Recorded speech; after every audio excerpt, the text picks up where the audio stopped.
Thank you, everyone, for attending today's council meeting. Not council meeting, but congregational meeting. I'd like to begin by asking Pastor Bob for words of invocation. The Lord be with you. Let us pray.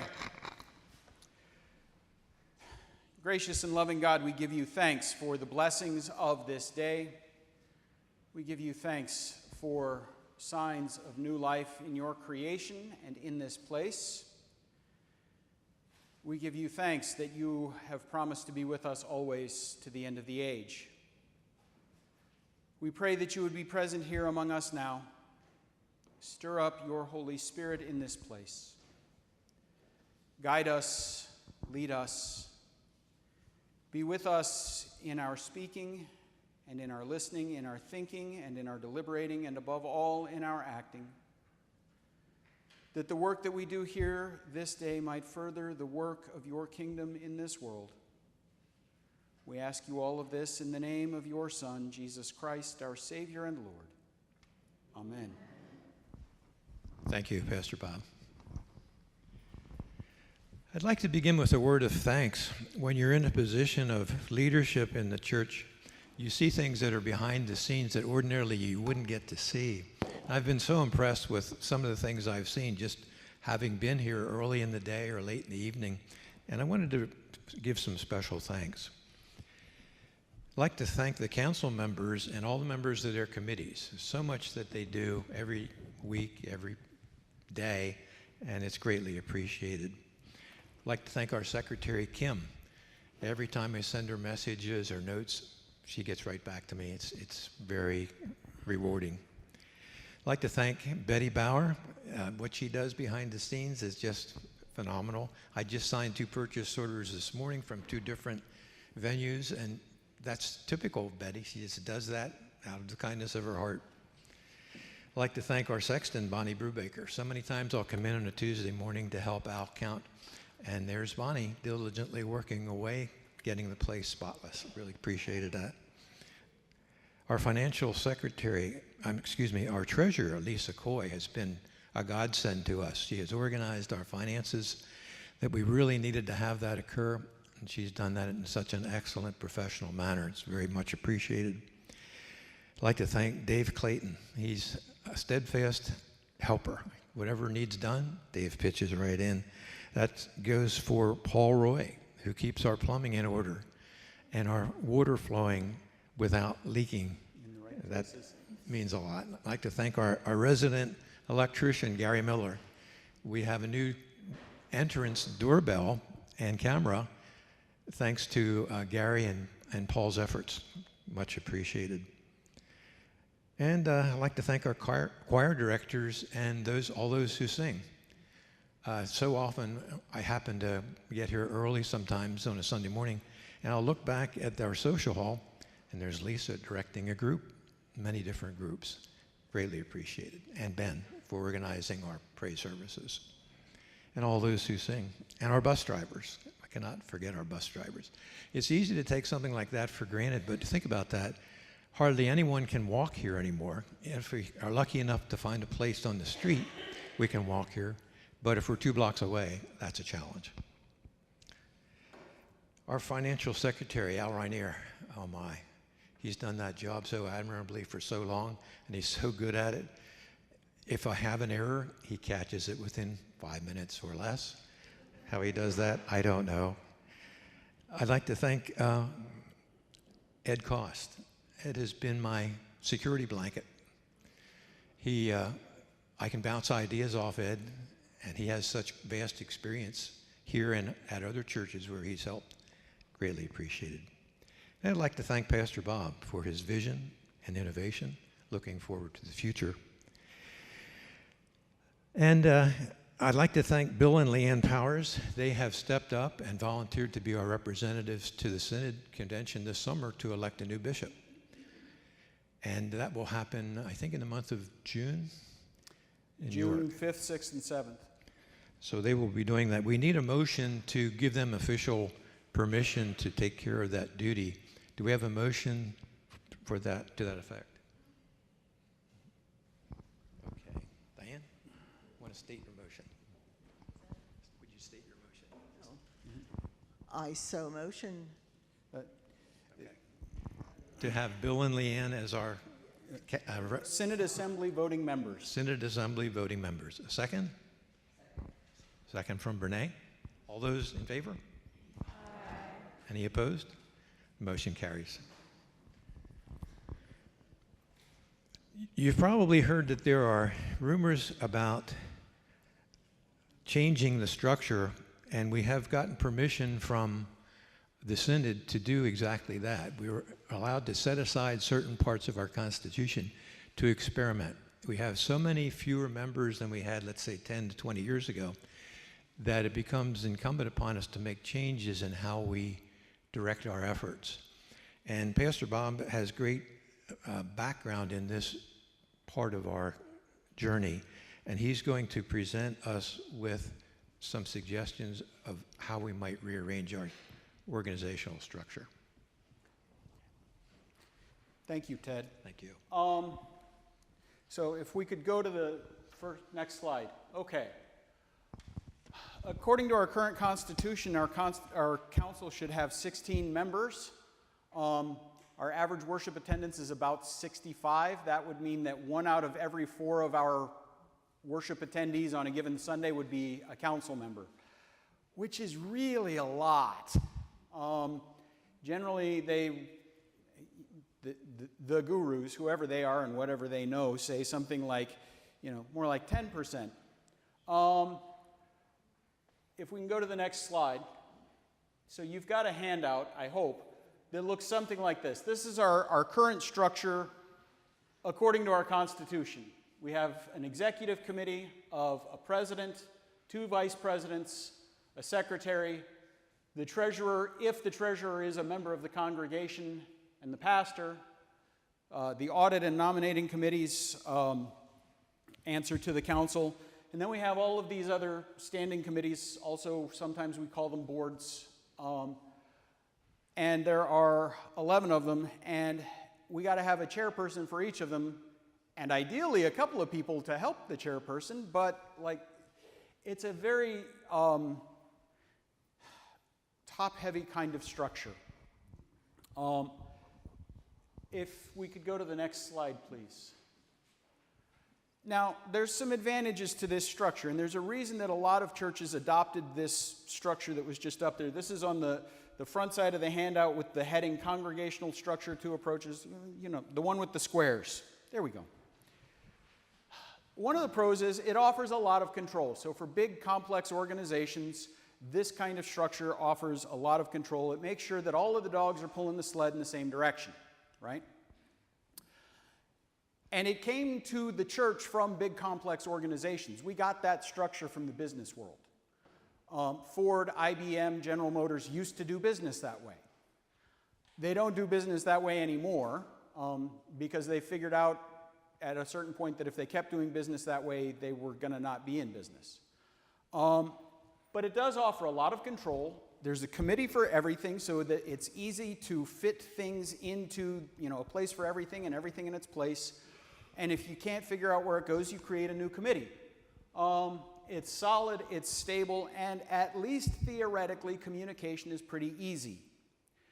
The cons are that it's very top-heavy. You need a lot of committee chairs.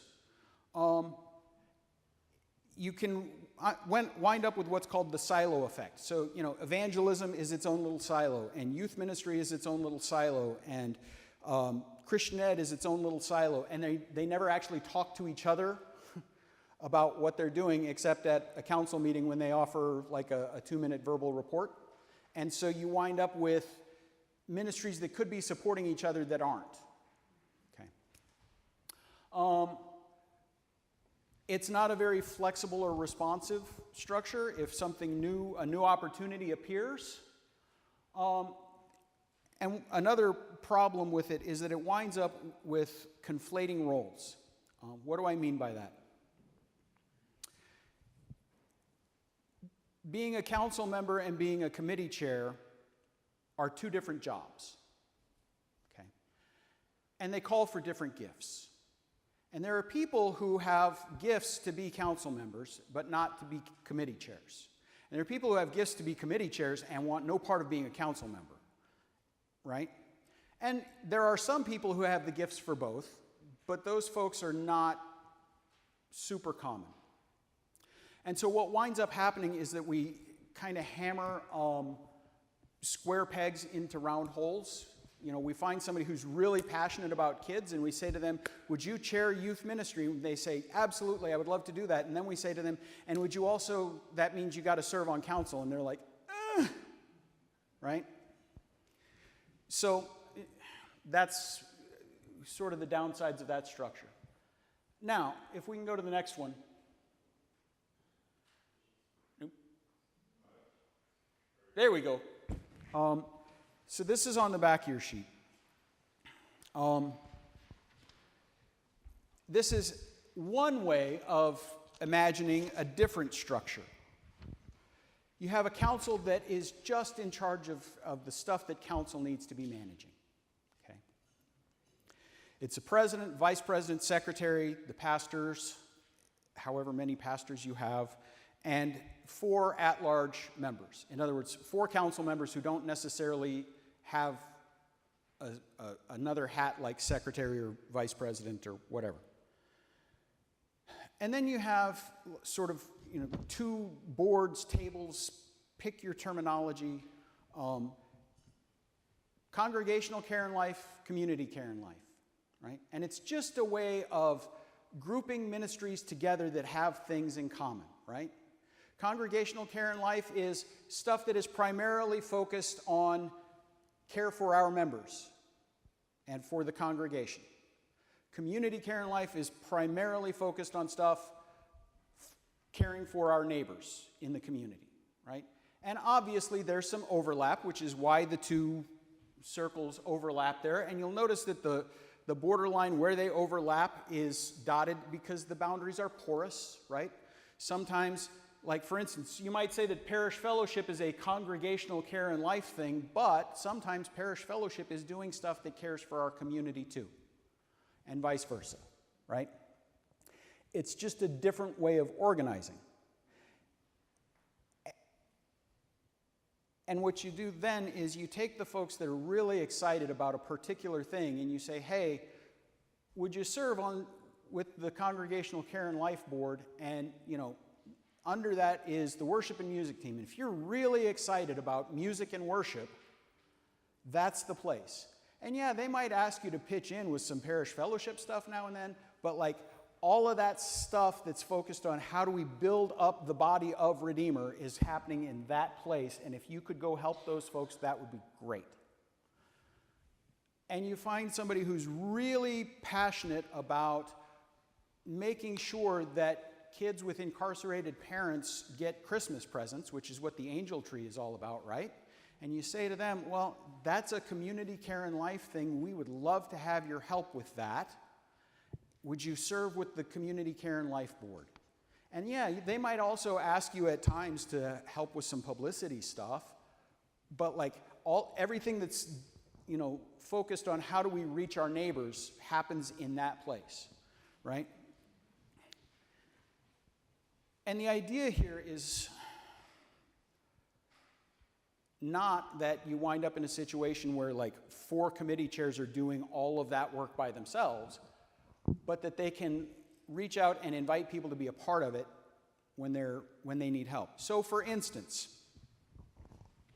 the community gathering meal that happens every Thursday, right? It happens inside our walls, but it's really about caring for our community. Ivy organizes that sucker every week with Willie's help, and does it beautifully. But she needs help serving it, right? There's like 8 or 10 people who come in any given week to help cook and serve and clean up from that meal. Like those 10 people don't all need to come to a planning meeting. But it's kind of important that we have Ivy come to a planning meeting now and then just so that we make sure she's got what she needs, right? And she would be then with other people who are dedicated to caring for our neighbors in our community at a Community Care and Life Board meeting, and can also leverage some of those folks to help if she needs them. You get the idea.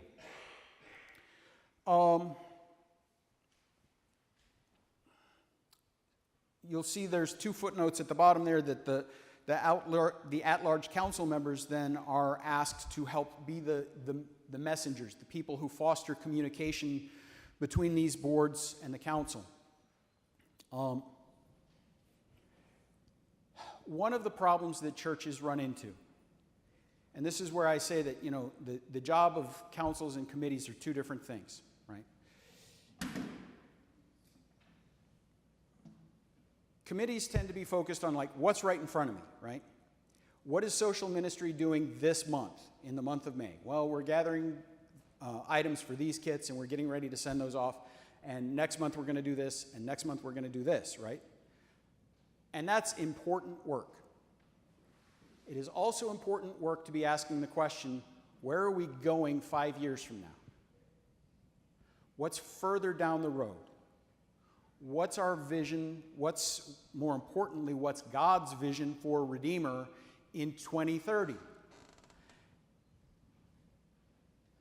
We tend to when we make committee chairs be council members, we tend to exhaust them so much with the work of their committees and what's right in front of them that they don't have the time or the energy to ask those questions about 5 years down the road. And if council isn't asking those questions about where are we going 5 years from now, nobody else will. Okay. So that's kind of the idea behind this change of structure. If we can go to the next slide. No structure is perfect. They all have pros and cons.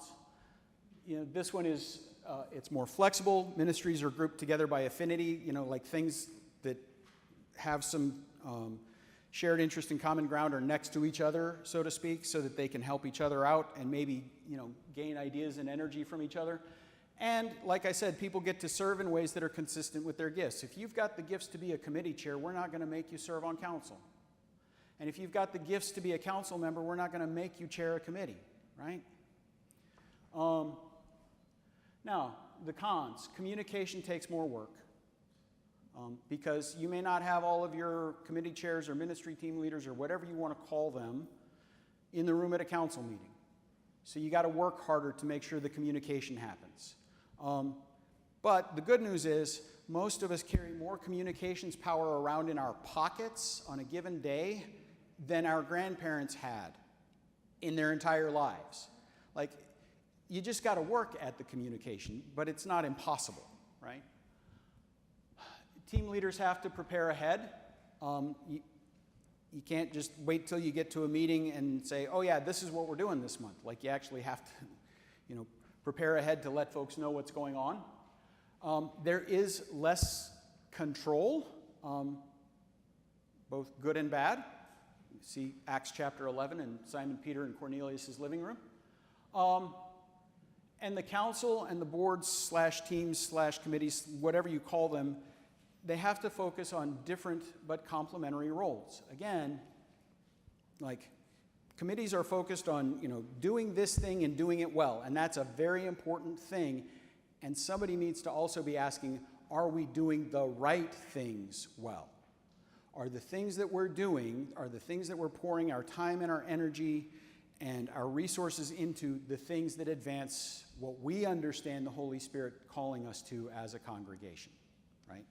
And so the council's job is to be the ones who are, like, sort of stepping back from the trees, looking at the whole forest and saying, does this move us in the direction we think God is calling us to go?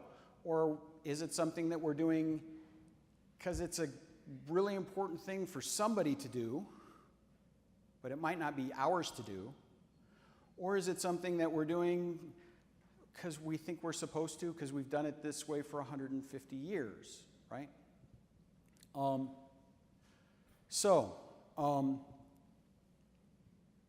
Those are the pros and cons of that alternate structure. At this point, I'm going to stop and ask if there are questions.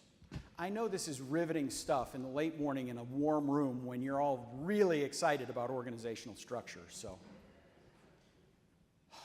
questions so far? Okay. Yes, Ted. I just wanted to make a comment.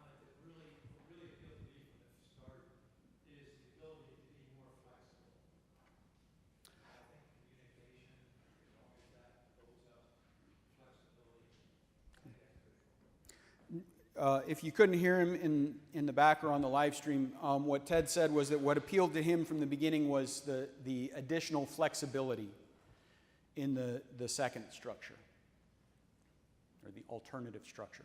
Yes, Megan? Would there be, seeing that like the council would meet and then the boards would meet, would there still be a time for everyone to come together and meet to discuss anything?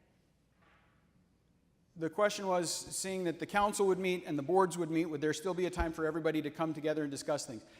If you want to, absolutely. Absolutely. Like, I mean, I'll show up and talk about ministry anytime you want me to, right? And I'm sure other people who are passionate about things would too. I don't think any of us are so bereft of things to do with our time that we want to meet for the sake of meeting, but when we need to, absolutely, we get together and talk about ministry, you know, and maybe it's a matter of saying, hey, council, would you all put on your council hats and come to a community care and life meeting because we need your input, and vice versa, right? And, you know, maybe you get all of the boards together. You know, we used to do all committee night or all board night, and I'm not saying we necessarily need to do that every month. And I don't think we need to do it just so that we can go around the room and have every board report to each other. But we might want to get together and say, okay, all of us who are, you know, trying to guide ministry forward here, let's check in and make sure we're all still on the same page and we're all still, you know, excited about things. And are there obstacles that we're all running into at the same time that maybe we can find a common solution to, or whatever? So yeah, there's the opportunity to do that, not a necessity if we don't feel it's necessary. Yes, Jane. I just have a comment. I like that you're calling this teams instead of boards, because it just puts a different focus on our purpose. Okay. Yeah, the vocabulary was intentional, of calling it teams instead of boards. Jane just commented that she appreciated calling it teams instead of boards or committees. And that's on purpose because, you know, if you think about a team, teams know why they're there. They have a goal. They practice together. They work toward that goal together, right? They do the things that build the skills that help them achieve their goals, etc. There's two words that I would banish from the vocabulary of the church. One is the word journey as a verb. That's just my own personal twitch, especially about Lent. We call everything a journey. And the other is committee. Like, we got to stop calling things committees. Because, man, the minute you say the C word, my eyes start to glaze over. And I think it's true for other folks, too. Other comments or questions? Yes, Tammy. Should this change occur? How does it occur? I'm so glad you asked. So the way that this would occur, and you know, Ted mentioned we reached out to the Synod Secretary for an opinion on this, and we actually don't have a Synod Secretary at the moment because the gentleman who was serving in that role had some medical issues and had to step down. We're going to elect a new one in June, but we got the granddaddy, the Synod Secretary Emeritus, the guy who probably knows more about church constitutions than anybody else in the ELCA, a guy named Tom McKee, and he basically told us how to do that. So if we can go on to the next slide.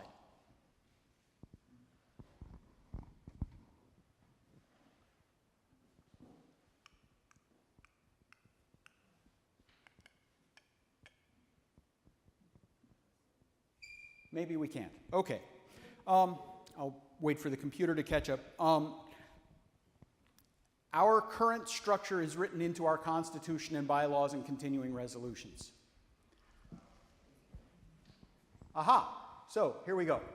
So, Chapter 12, Section 1, C12.01 of our Constitution says, this is the council.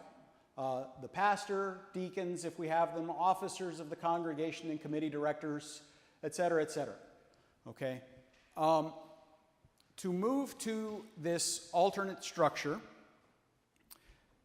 The suggestion is, and this is what the Synod Secretary Emeritus signed off on, is basically we would need to vote by 2/3 majority here today to set aside certain sections of our current Constitution, specifically that section, and then all of Chapter 13, which defines our current committees. Okay? And if we can go to the next one. Okay, so this would be the motion. And I'm not formally making the motion, I'm just going to tell you what we're asking to do so that I can answer any questions you have. That we would set aside C12.01 and C12.03, and C12.03 like basically amplifies how the council comes to exist, right? And Chapter 13 of Redeemer's Constitution for a set finite period of 6 months. That the current council be empowered to elect an interim council of president, vice president, secretary, and 4 at-large members from the current membership of the council to serve for a period of 6 months. The idea here being, these are people we've already elected to council, right? So they've already been chosen by the congregation. We're asking, 7 of them to serve as the interim council. That the council be directed to develop and implement a new organizational structure for the congregation and report on these efforts via the monthly newsletter. So like every month, you should see in your newsletter at least a paragraph saying, here's what we've figured out so far, here's what's working, here's what we're tweaking, etc. And that a special congregational meeting would be scheduled for October 19th, 2025. Oddly enough, the third Sunday in October is almost exactly 6 months after the third Sunday in May, to consider, 5 months, to consider constitutional amendments to formalize a new structure. Why 5 months went up at the top? We said 6. To make a final and formal amendment of our Constitution, we have to approve the changes at a special congregational meeting, which would be the meeting specified there in October, and then we would have to vote on them again a month later at the regular November congregational meeting and approve them again. Right? It's like a safeguard that's put in place to keep people from messing around with the Constitution and not telling anybody. So basically, that's why. So basically, what we're asking is to suspend the current Constitution, experiment with this new structure for 5 months. In that time, figure out exactly what works, what doesn't, because what works at Holy Trinity downtown might not work here, and what works here might not work at Holy Spirit out on Columbia Avenue, right? So we can say that structure that was up there with the 3 eggs works really well in a lot of places, but it might need to be tweaked for the realities of Redeemer. So this 5 months gives us time to play with that and figure that out. And then we would formally amend the Constitution in October and November. Questions about that process? I know this is all as exciting as watching paint dry. It really, I get that. And what I like to say is, your Constitution doesn't matter until it matters a whole lot. Your Constitution is what hopefully keeps you out of trouble or gets you out of trouble if it didn't keep you out of trouble.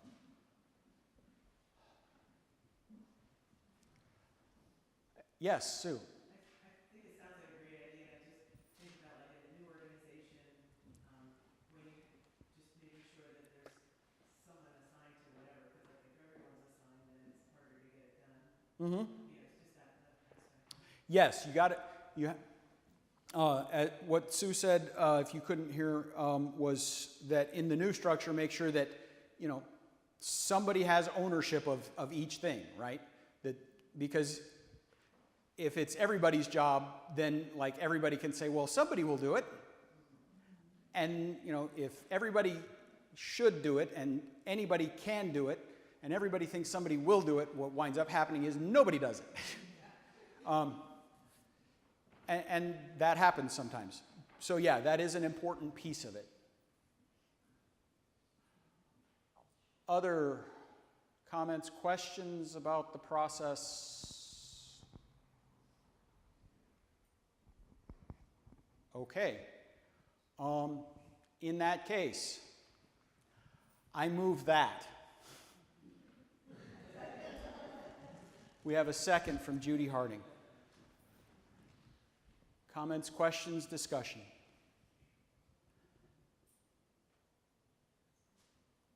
I'm going to ask you to vote by raising your hand because we actually do have to count.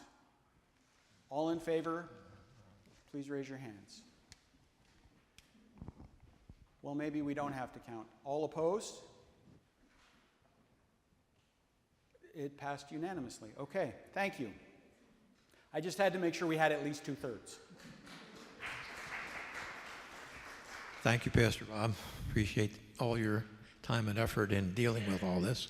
Would you like me to give a finance update?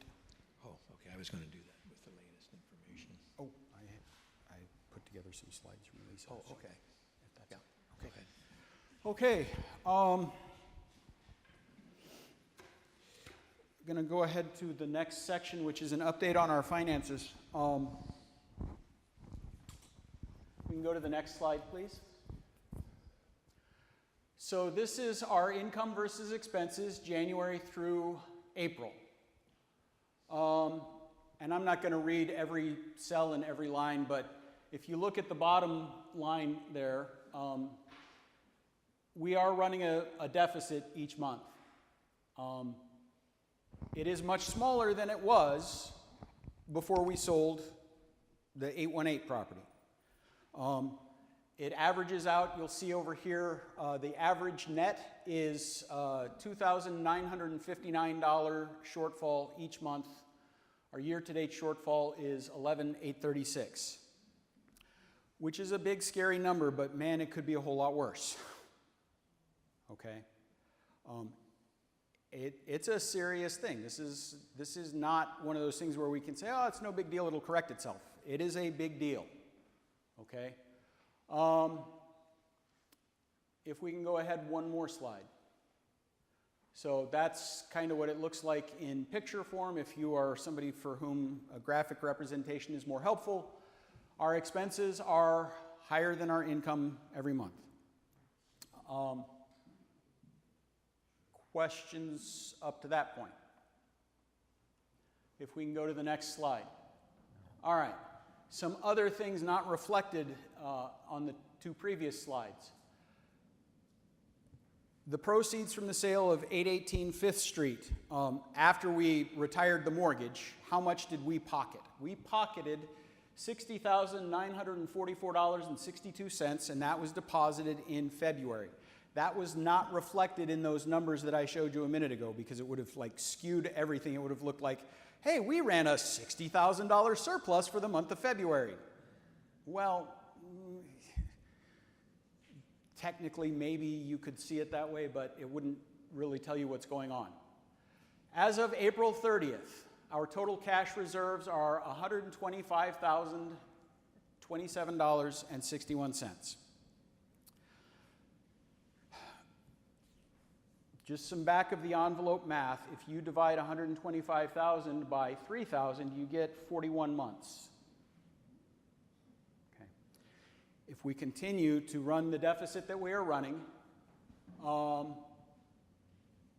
we hit the wall in 41 months, which is that is a relief considering we thought we were going to hit the wall this month, right? So there is good news. But as we said last August, paying off, selling 818 5th Street, paying off the mortgage buys us some time, but the time that it buys us is not infinite. It gives us some breathing room to make some other changes to move us toward more long-term financial stability. For, 25 years, since before I started seminary, I've heard the line that, we need to run the church like a business. And that's true. And usually when I hear that, it's somebody saying that we need to cut spending on whatever line in the budget they decide needs to be cut. Yes, we need to run the church like a business, and I don't know any business in the world that, faced with a shortfall like what we're looking at, would only look at the expense side of the budget. We have to look at the income side. We have to.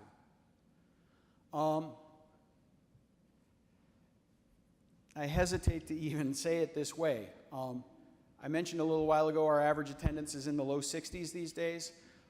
If you take a $3,000 deficit, divide it by 4 weeks in a given month, and you divide that by 60, if everybody who attended increased their offering by $12.50 a week, the deficit disappears. Now, I know not everybody here can afford to increase their giving by $12.50 a week. That attendance number also includes little kids who, like, their whole allowance is $12.50 a week or less. Do kids even still get an allowance? I don't know. And yes, there are people for whom, like, giving another $12.50 a week would be absolutely impossible. And there are also people, and I'm one of them, who could give that extra $12.50 a week. And yeah, I'd notice it, but it wouldn't be the end of the world. So I would ask you to please prayerfully consider whether you can increase what you give.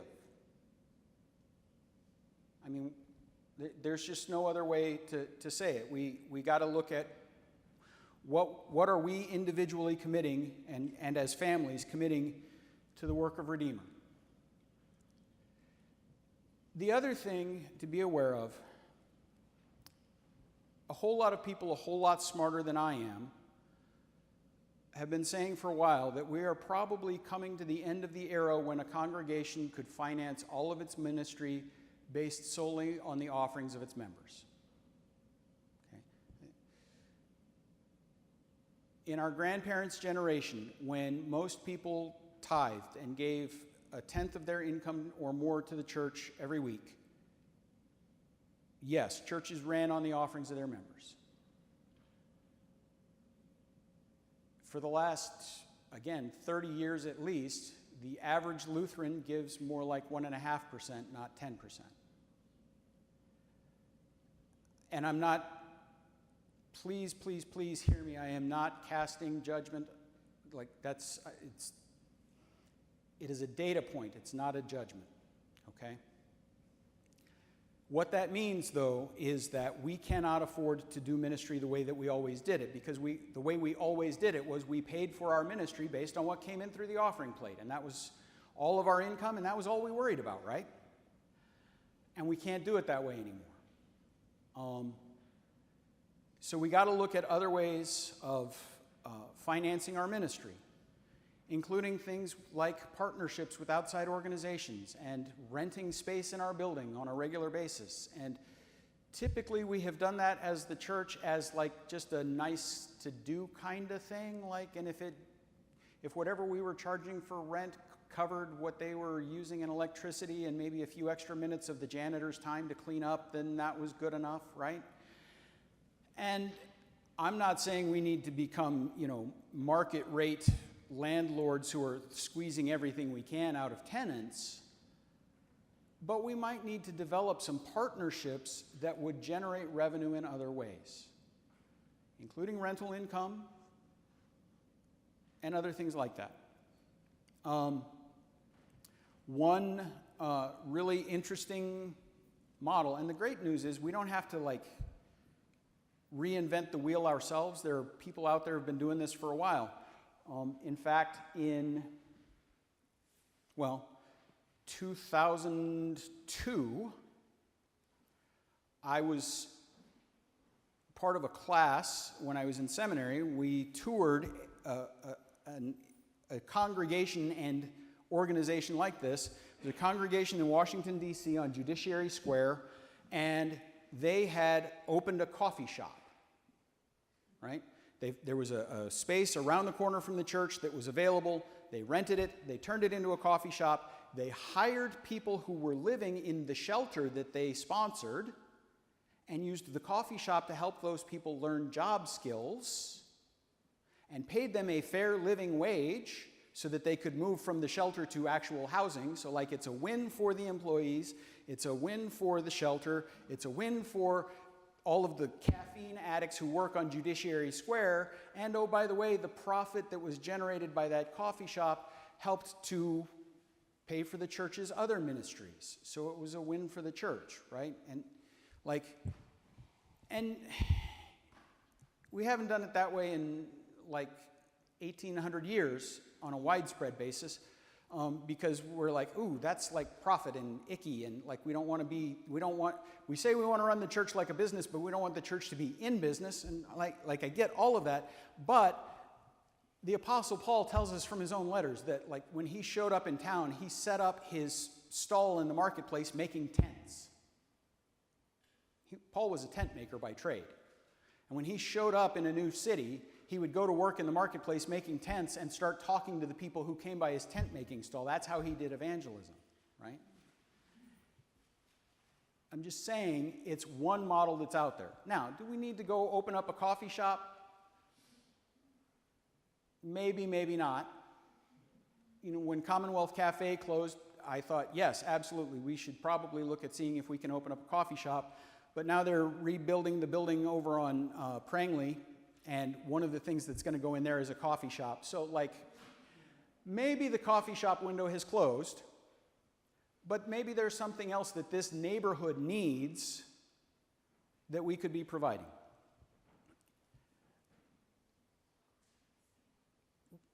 Part of what I'm getting at here is that we have to be able to think creatively about how we're going to pay for ministry going forward. We need to do it quickly. And again, I want to be very clear before I say what I'm about to say that I'm not saying it with judgment, okay? It's just a data point, and it's the way it is in churches. When I was in Lebanon, we looked around and we realized, and when I say we, I mean the congregations, the pastoral staff, the people from the Division for Evangelism of the ELCA, like people all the way in Chicago, knew that all of the growth in Lebanon County was happening along the south edge of the county, along 322 and just north of the Turnpike. And looking at a map, they could see that there was this vast empty area without any Lutheran congregations that exactly overlaid where all of the growth was happening. Meanwhile, we had 6 ELCA congregations in the city of Lebanon that were tripping over each other. Literally 2 congregations in consecutive blocks of the same alley, right? I could stand in the parking lot at one of the congregations that I served, and on a good day with a tailwind, I could have thrown a rock and landed it in the parking lot of the other church, right? And so we asked those 4 congregations, hey, would anybody like to move out of the city and move down there and like restart? 2 of the congregations said, yeah, no, not going to happen, which I kind of understood and expected. One of the congregations got really offended that we would even suggest such a heretical thing. And one of the congregations said, well, maybe let's talk about it. And they proceeded to talk about it for 2.5 years before they decided no. It was almost 30 months to the day from the time it first came up until they finally decided no. Which, incidentally, 30 months is also the time span between the Pearl Harbor attack on December 7th, 1941, and the Normandy invasion in June of 1944. In 30 months, the U.S. invaded an entire continent, and it took a congregation in Lebanon, Pennsylvania, 30 months to make a decision about moving 3 miles.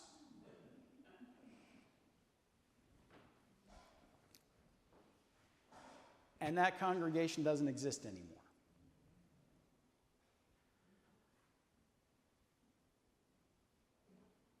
Ironically, coincidentally, a little over 30 months ago, the Council of Redeemer had a conversation about putting some signs up on the outside of our building to let people know what we're doing here. It's been almost 36 months. The signs are built, but they're not up. We can't take 30 or 36 months to make every decision. We can't take 30 or 36 months to do stuff that's going to move our mission forward. Because not choosing becomes a choice. When we don't choose, we essentially wind up choosing no. And then we say, well, this just happened to us. Well, not necessarily. Sometimes the things that just happen to congregations are things that we chose by not choosing. And I'm not, please understand I'm not pointing fingers and I'm not criticizing. It's just a reality, and it's something that we have to figure out how to do differently. Okay? We got to figure out how to be more nimble. Okay, next slide, please. And if it's a blank one, yeah, just wait there for a second. Questions on the finance stuff?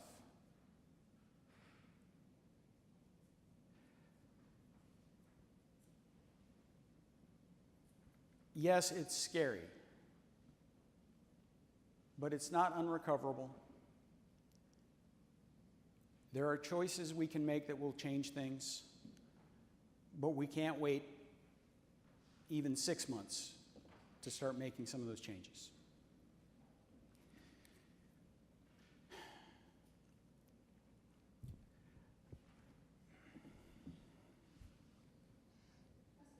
Yes.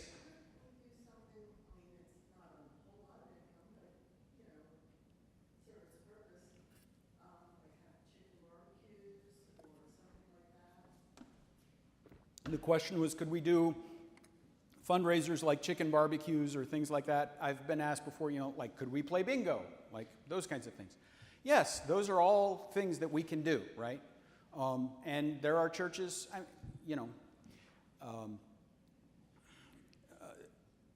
Annunciation, the Greek Orthodox Church around the corner, like, they finance a huge amount of their ministry off of their Eurofest and their Greek Festival, right? Now, there's trade-offs to everything, right? Like, they put unbelievable hours of, labor into those events, right? But yeah, it's a possibility. One way of thinking about money is that it's our time and our talent made transportable. Our time and our energy made into a form that we can, transfer it somewhere else. That's what money is, right? We work, we earn money, that then, transfers our labor and our effort elsewhere. So, if we want to do lots of the labor-intensive stuff to raise funds, we can do that. And it's, there used to be this thing of, well, we're Lutherans, we don't do that kind of stuff. Well, yeah, you know what? It's 2025. Every option's got to be on the table. Yeah, I eat chicken. Yeah, so do I.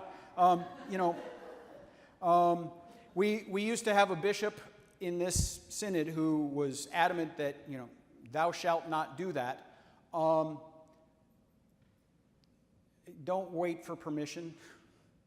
You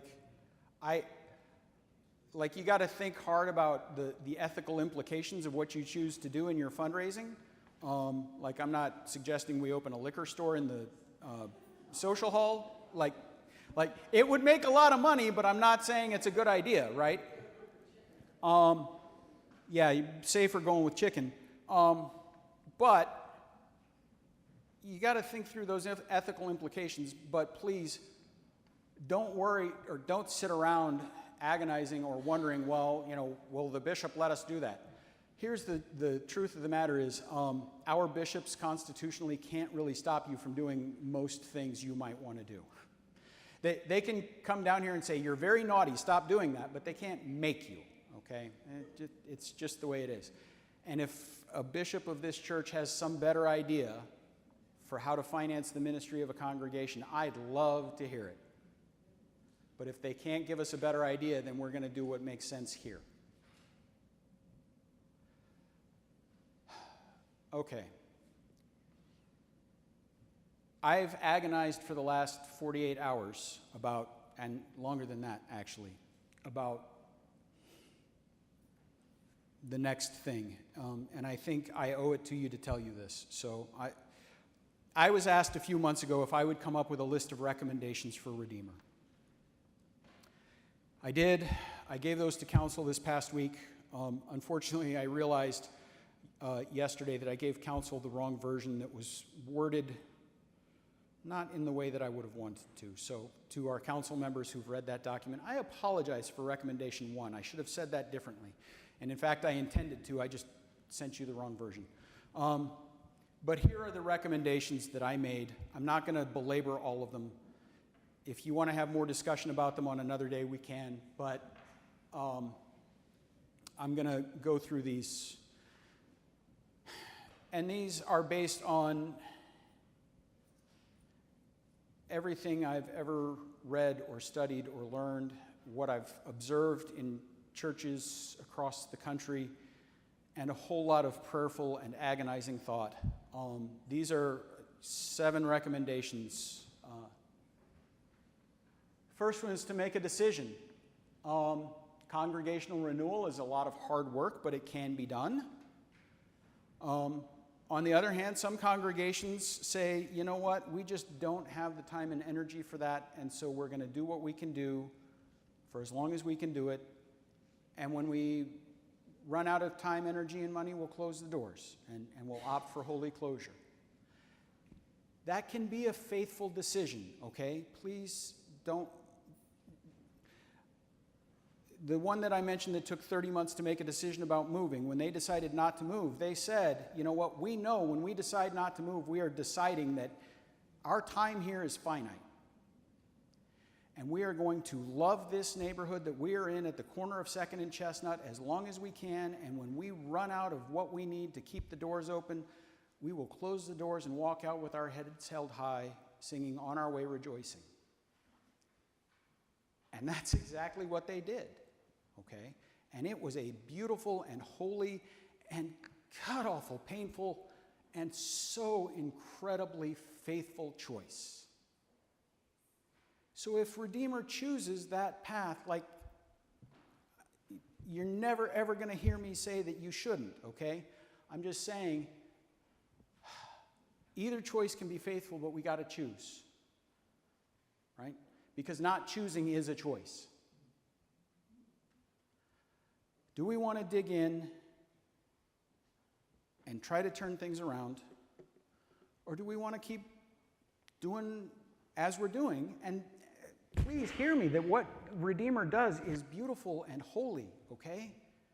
I stood there Thursday night at that dinner in awe of the way that love was being poured out to people in the form of chicken cutlets and green beans and sweet potato fries, okay? If you don't think the gospel can look like sweet potato fries, let me tell you, it can. And so it's a valid choice, but we got to decide. Could I have the next slide, please? We've already talked about that. I'm not going to belabor the point. Next one, please. Reorienting outwards. It's perfectly natural that churches start to think inwardly, right? We tend to think about what we like, how we do things, how, like, we think about the folks that are in the room. We tend to not think about the folks who aren't here yet. So, for example, the reason that I repeat the question when you guys ask a question in one of these meetings is for the people who aren't here, because the folks watching this on the live stream from home can't hear it when you say it, right? And I'm not saying there's any, again, there's no malicious intent. But it's, asking ourselves that question. Are we communicating in such a way that the folks who aren't in this room with us right this minute can hear what we want them to hear? Those kinds of things.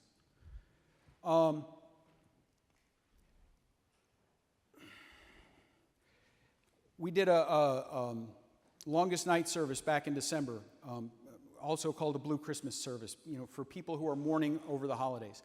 I had somebody from the community reach out to me like 2 days, 3 days before, say, hey, I saw this listed in the paper. Can you tell me more about it? I've never been to a church service. I've never been to a Christian service, but I am feeling a little bit sad and blue and like lonely, and I thought I might come. And so I explained to her what it was all about. She reached out to us through the church's Facebook page. I explained to her what it was all about and said, please feel free to come. We'd love to have you. There's no expectations or strings attached or anything else. And she said, well, I'll think about it. Well, we got to that evening. We did the service.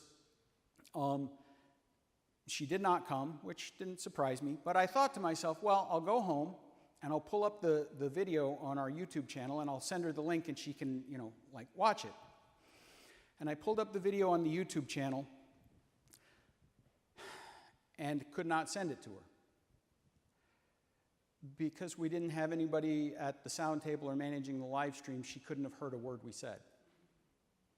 She could have watched us do a lot of things, but she couldn't hear anything we said. And our reader, God bless him, said, well, there's only 10 of us here. I'll just read the lessons from right here without a microphone. And again, for the 10 or 12 people who were here, they could hear him perfectly. And we're not in the habit of thinking about who's not here. And that's, again, I'm not criticizing. I'm simply saying it's a shift that we have to make in terms of thinking about who's not here yet. Investing the time and energy to get public communications right, building relationships with neighbors without requiring them to come here to do it. I know there's a reason why we say, hey, we're going to do a blank event and we're going to do it here. Because it's easy, right? We know where everything is, and we've got all of the space, and we've got this, and we've got that. And also, we don't admit this very often, because our turf is comfortable for us. And as comfortable as it is for us, and as uncomfortable as it might be to go out there and do it, when we do it here, we put the discomfort on the neighbor, because walking into those doors down there is perfectly comfortable to us because this is home, but for somebody who's never been here before, it can be incredibly intimidating and scary, right? So building relationships with people without requiring them to come here to do it. Again, build relationships. They say in real estate, the 3 most important things are location, location, location. The 3 most important things in evangelism are relationship, relationship, relationship. Doing big events, we've proven over the last 35 years as Lutherans that does not work. But relationships work.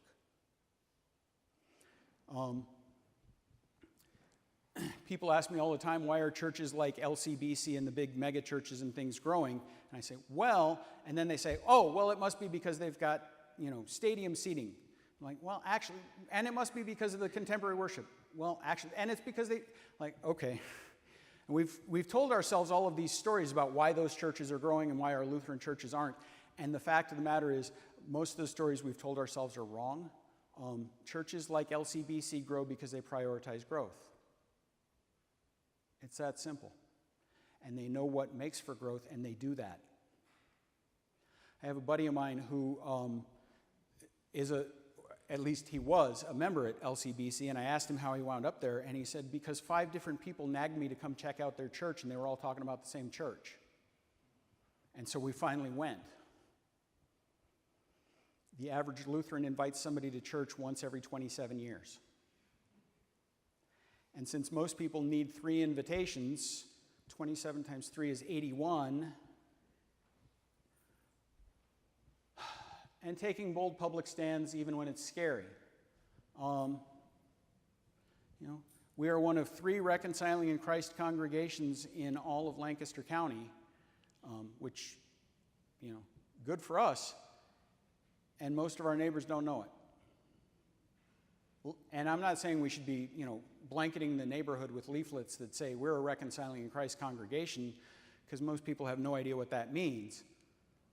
But maybe we need to be letting our colors show, and maybe we need to be letting our neighbors know that, look, you show up here, you're going to be welcome no matter what. And when we say you are welcome here, we really do mean it. And the reason it's not enough to just put it on the sign outside is because too many people have gone to churches that had it on their sign outside and didn't really mean it. And there are too many people who've gone to a church that said to them, "You are welcome here," and when they walked in the door, what they got hit with was, "We're so glad you're here. Now here's all of the things you need to change because here's all of the ways that you are wrong." Next one, please. Recommitting inwards. Churches that are growing spiritually tend to grow in all of the other ways. And churches that shortcut the spiritual growth, while they may experience growth in other ways, it's usually not sustained. In fact, it usually hits a wall and then crashes and burns. The 1990s, decade of evangelism for the ELCA, the churches that actually took the tools and applied them all had growth charts that went and they all tended to do that between 21 and 27 months. And so the researchers did a little bit deeper digging and said, well, why was that? And what they found was that a lot of those churches, like they were applying the growth tools, but they weren't applying like how are we going to grow together as a community spiritually in the gospel. And so what happened was that between 21 and 27 months, on either side of the 2-year mark basically, there was such a critical mass of new people that the change threshold got high enough that the long-term members couldn't take it anymore, and there was a fight. And all of the new people left, and oftentimes a lot of the old people left, and you wound up lower than when you started. Churches that grow spiritually tend to avoid that. And it's the stuff Jesus taught us to do. It's not rocket surgery. Prayer, study of Scripture, both individually on a daily basis and in a group weekly. And this is really the hard one for men especially. Like, it's really hard to get men to go to Bible studies. I don't know why, but it is. And that's, again, it's not a criticism of Redeemer. It's been that way in every church I've ever seen. Worship, invitation and hospitality, encouraging one another, serving, giving, and then living together according to Matthew 5-7, which is the Sermon on the Mount, and Matthew 18 of, where Jesus talks about how do we live together when we step on each other's toes. Churches that do those things tend to be pretty healthy, and churches that don't tend to not. So, next one, please. We got to find partners. We can't do it alone. We're not supposed to do it alone, and we don't have to do it alone. Okay? My internship supervisor, way too many years ago, used to joke, because he was fairly cynical and burned out, that ELCA stands for Every Little Congregation Alone. And I thought that it was really annoying when he made that joke. And then I spent 21 years in parish ministry and discovered, it was a tasteless joke, but it was true. So many of our congregations try to do everything alone. We don't partner with each other. And when we do partner with each other, we tend to fight about which congregation is getting more attention, time, money, whatever. There are partners out there who are willing to work with us. Some of them are Lutheran, some of them aren't. Some of them are churches, some of them aren't. But we can find partners to help us do this work. We can't, we're not supposed to, and we don't have to do it alone. Next one, please. We got to take responsibility for our own ministry. The cavalry is not coming over the hill, and nobody is coming to save us. The good news is we already have a Savior. We don't need anybody else to come and save us or save our churches. We got to own our own ministry and own our own decisions. We got to follow through on our commitments. And, as Sue said, if it's everybody's job, then it winds up not happening. Setting deadlines and practicing loving accountability. And then the last one, please. Prioritizing. We do not have unlimited time, energy, and money. And we got to prioritize where we invest our time, energy, and money and our labor. So let's prioritize investing it on things that serve our mission. And that may mean that we stop doing some things we've done for decades. And it may mean that we wind up doing some things that are way outside our comfort zone that we've never tried before. And that's okay.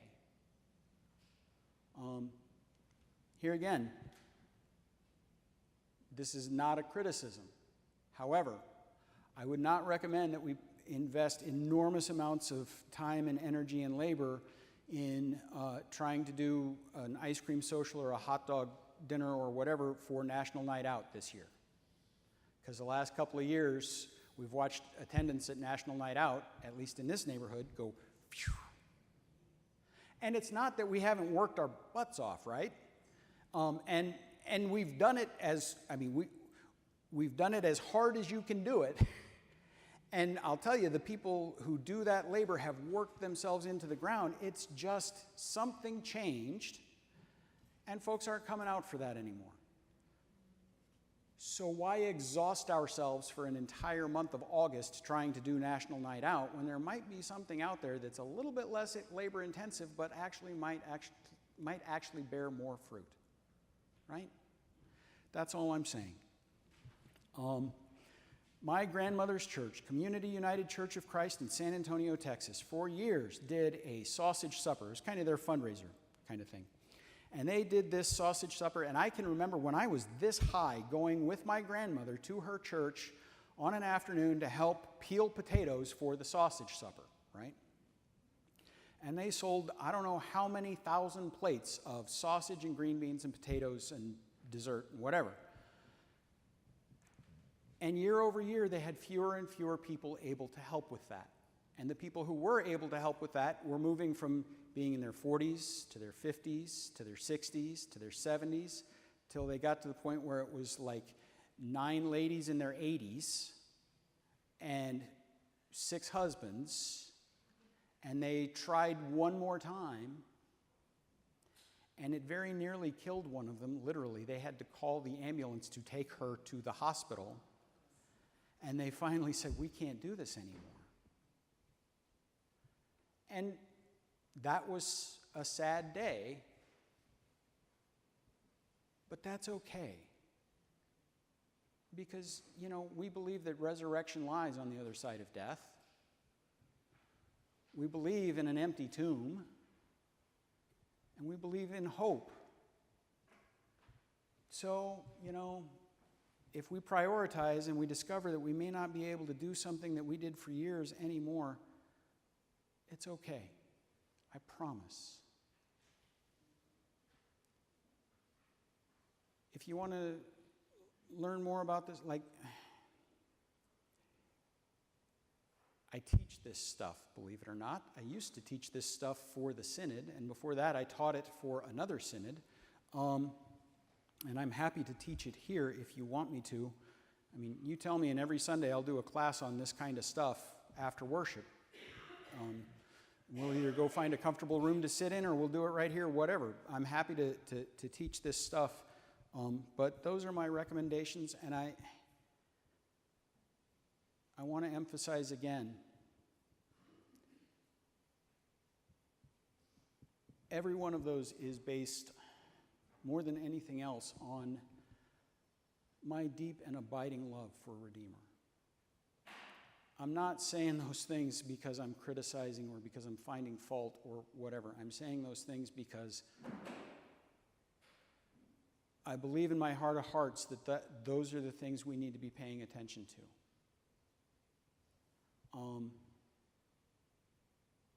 And because I love this church too much to let it just sort of choose by default. If we choose holy closure, that's fine, right? That can be a valid and faithful choice, so be it. But let's not choose by default. Let's not choose because we didn't choose. Let's make a choice and throw ourselves into it, whatever that choice is,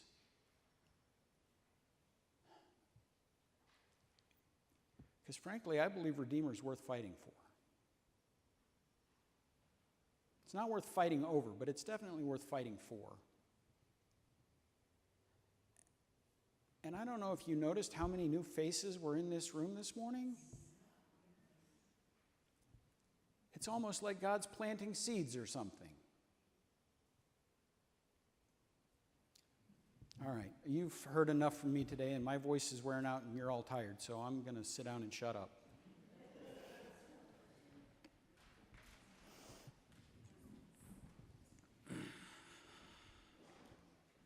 For your input, Pastor Bob. We appreciate all of your efforts in that regard and your vast experience teaching that stuff as you described certainly shines through.